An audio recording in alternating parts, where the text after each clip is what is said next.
নমস্কার, Rishibani institute of Vedic অ্যাস্ট্রোলজির পক্ষ থেকে স্বাগত জানাই আজকের জ্যোতিষ আলোচনায়। আমি শান্তনু আপনাদের সঙ্গে। আলোচ্য বিষয় বিশুদ্ধ জ্যোতিষ। আমরা আলোচনা করব আমাদের সাধারণ জীবন সম্পর্কে।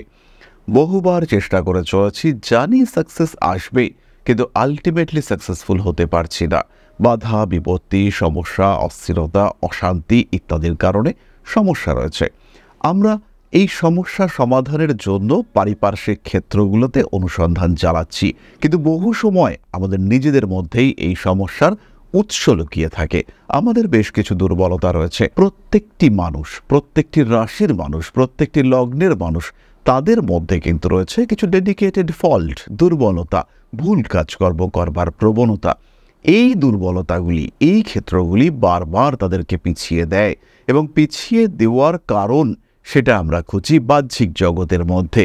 আজকে আমরা নিজেদেরকে চিনবার চেষ্টা করব, এবং তার জন্যই আমাদের এই সিরিজ। আজকে আমাদের সঙ্গে থাকবে মেষ রাশি, মেষ লগ্নের জাতক বা জাতিকা।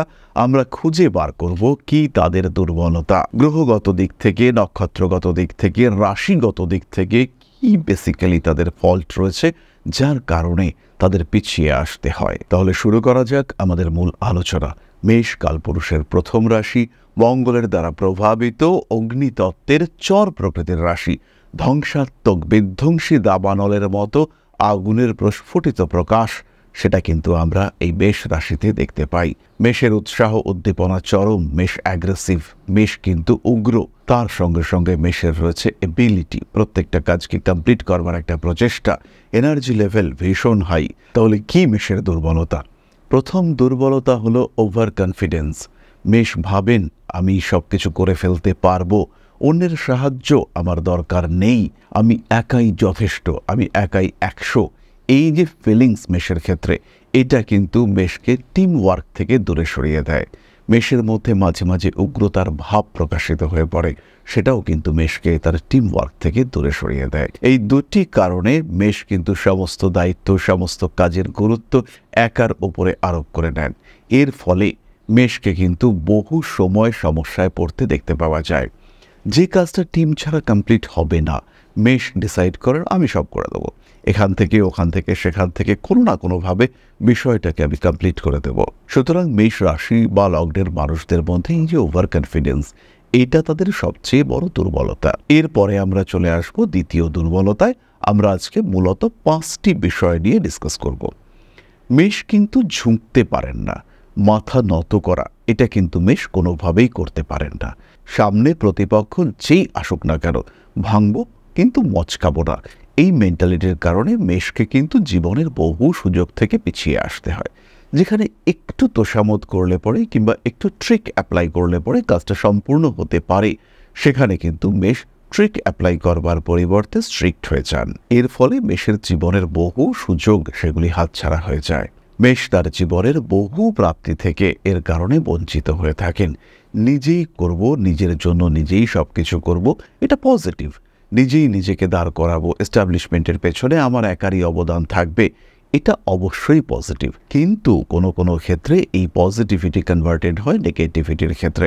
মেষ পিছিয়ে আসতে বাধ্য হয়ে থাকেন, সমস্যা জীবনে থাকে, সেই সমস্যা থেকে মেষ কিন্তু নিজেকে ক্লিন আপ করতে পারেন না। তৃতীয় বিষয়টি হলো মেষের অস্থিরতা। মেষ কোনো জায়গায় কন্টিনিউ করতে পারেন না, ভেতরে একটা ইরিটেশন হয়, এইটা করছি এটাকে এবার থামিয়ে দেবো, থামিয়ে ওটা করব। এই যে কন্টিনিউটির অভাব, এটা কিন্তু মেষের মারাত্মক দুর্বলতা। কোনো কাজকে সম্পূর্ণ করবার আগে কাজটা যখন এবার কমপ্লিট হবে, মেষ নিজেকে উইথড্র করে নিলেন, আর ভালো লাগছে না। এর ফলে মেষ রাশি, মেষ লগ্নের মানুষ কতবার যে জীবনে ব্যর্থ হয়েছেন তার কিন্তু সীমা সংখ্যা খুঁজে পাওয়া মুশকিল। চতুর্থত যে বিষয়টি মেষকে পিছিয়ে রাখে সেটি হলো হঠাৎ রেগে যাওয়া। মেষ রাশি বা লগ্নের মানুষটা সরল, তারা কিন্তু রাখবেন বলে রাগ করেন না, কিন্তু হঠাৎ হঠাৎ রেগে যান, সামলাতে পারেন না। রেগে গিয়ে আবার 10 মিনিট পরেই তারা নর্মাল, ভীষণ ভালো, ভীষণ সরল, সমস্ত দায়িত্ব আবার নিয়ে নিচ্ছেন। কিন্তু যে মানুষটার উপরে রাগটা করলেন, সেই মানুষটা আর এই বিষয়টি ভুলতে পারছে না। তার মনের মধ্যে দুঃখ রয়েছে, তার মনের মধ্যে ব্যথা রয়েছে, এবং পরবর্তীকালে যখন এই মেষ রাশি বা লগ্নের মানুষটি তার কাছে আবার অ্যাপ্রোচ করছে, তখন কিন্তু সেই খেদটা তার মধ্যে থেকেই যাচ্ছে। ফলে ধীরে ধীরে মেষ রাশি বা লগ্নের কাছের মানুষের সংখ্যা এটা কিন্তু কমতে দেখতে পাওয়া যায়। মেষ রাশি বা লগ্নের মানুষ তারা যদি তাদের এই রাগকে কিছুটা কন্ট্রোল করতে পারেন, তাহলে কিন্তু তাদের মতন ভালো মানুষ আর পাওয়া যাবে না। তারা হয়ে উঠবেন সবচেয়ে জনপ্রিয়। কিন্তু মেষের এটাই দুঃখ, মেষ তার রাগকে কন্ট্রোল করতে পারেন না। পঞ্চম এবং ভীষণ ভাইটাল, মেষ হচ্ছেন হঠকারী। চটজলদি ডিসিশন, ভাবনা চিন্তা, কালকে করব, আজকে ডিসিশন কালকে ভাবনা, এই চিন্তায় বিশ্বাসী মেষ রাশি বা লগ্নের মানুষরা। আমাদের একটা কথাই আছে যে ভাবিয়া করিও কাজ, করিয়া ভাবিও না। কিন্তু মেষ তিনি মোটেই ভাবনা চিন্তা করবেন না। তিনি আগে কাজ করিব, কাজের পরে রেজাল্ট যা হইবে তাহা ভাবিয়া দেখিব, এইরকম মেন্টালিটির মানুষ মেষ রাশি। মেষ লগ্নের মানুষজন তাদের এই চটজলদি ডিসিশন নেওয়া, ভাবনা চিন্তা না করা, এটা কিন্তু তাদেরকে অনেক পিছিয়ে দেয়। জীবনের বহু সিদ্ধান্ত মেষ এমনভাবে নিয়ে থাকেন, সেটা পার্সোনাল লাইফে হতে পারে, সেটা প্রফেশনাল লাইফে হতে পারে, সেটা ফাইন্যান্সিয়াল ক্যারিয়ারে হতে পারে, যার কারণে মেষকে একদম আবার স্ক্র্যাচ থেকে শুরু করতে হয়। এগুলির সঙ্গে সঙ্গে আরও কতগুলি বিষয় রয়েছে। 5টি মূল বিষয়কে যদি আমরা আলাদা করে রাখি, মেষ রাশির মধ্যে রয়েছে অতিরিক্ত আনন্দপ্রিয় মানসিকতা। মেষ এন্টারটেনমেন্ট পছন্দ করেন, মেষ বিলাসী, মেষ নিজের জন্য, নিজের বন্ধুবান্ধবের জন্য অনেক কিছু অ্যারেঞ্জ করতে পছন্দ করেন। এর জন্য মেষের টাকা নষ্ট হয়। যখন টাকা থাকে বন্ধুবান্ধবরা মেষের সঙ্গে থাকেন, যখন টাকা কমে যায় তখন বন্ধুবান্ধবের সংখ্যাও কমে যায়। বন্ধু প্রীতি মেষের জন্য আরেকটা বড় দুর্বলতা। বুঝে না বুঝে খরচ করে ফেলা, প্রয়োজন মনে হচ্ছে, ইচ্ছে হয়েছে, দরকার আদৌ আছে কিনা সেটা মেষ বুঝলেন না। এটা মেষের ক্ষেত্রে আরেকটা প্রবলেম। এই মুহূর্তে অনলাইন কেনাকাটার একটা বিরাট সুবিধা রয়েছে। অন্যান্য মানুষরা যা কেনেন, বিশেষ করে বলা যেতে পারে অন্যান্য মানুষরা যা অপ্রয়োজনীয় জিনিস কেনেন, মেষ কেনেন তার থেকে অনেক বেশি। কেন কেনেন? কারণ মেষের কাছে এই মুহূর্তটা জরুরি, এই মুহূর্তের ইচ্ছেটা জরুরি, এই মুহূর্তের চাহিদা পূর্তিটা জরুরি। তাই যেটা মন চাইছে করে ফেললাম, কাল কি হবে কাল ভাববো। এই বিষয়টি কিন্তু মেষের ক্ষেত্রে দেখতে পাওয়া যায়। এর কারণে মেষ লোন নিয়ে ফেলেন, ক্রেডিট কার্ডের অতিরিক্ত ইউজ করে ফেলেন। বিষয়টির আদৌ কতটা প্রয়োজনীয়তা রয়েছে সেটা উপলব্ধি না করেই মেষ কিন্তু একটা ডিসিশন নিয়ে ফেলেন, এবং এই ডিসিশনের কারণে মেষকে কিন্তু তার জীবনে পিছিয়ে যেতে হয়। সমস্যা আসে মেষের জীবনে, তার জীবনের যেটা স্বাভাবিক ছন্দ সেটা বাধাপ্রাপ্ত হয়। এর কারণে মেষকে বারবার পস্তাতে হয়। তাহলে মেষ রাশির প্রত্যেকটি মানুষ যারা এই ভিডিওটি দেখলেন, তারা অবশ্যই কমেন্ট করে জানাবেন আপনার সঙ্গে কতটা মিলল। এই যে দুর্বলতাগুলির কথা আমি বললাম, আপনিও কি এর মধ্যে কোনো একটি শিকার? এদের কোনোটার কারণে কি আপনাকে একটু পিছিয়ে যেতে হয়েছে? তাহলে অবশ্যই আপনি কমেন্ট করে জানাবেন। এবার আমরা চলে আসব আলোচনার পরবর্তী পর্যায়ে, অর্থাৎ আপনাদের প্রশ্নে জ্যোতিষের উত্তর। প্রশ্ন করেছেন শুভদীপ পাল, ডেট অফ বার্থ 28/12/1999, হাবড়া, সময় হলো সকাল 8টা।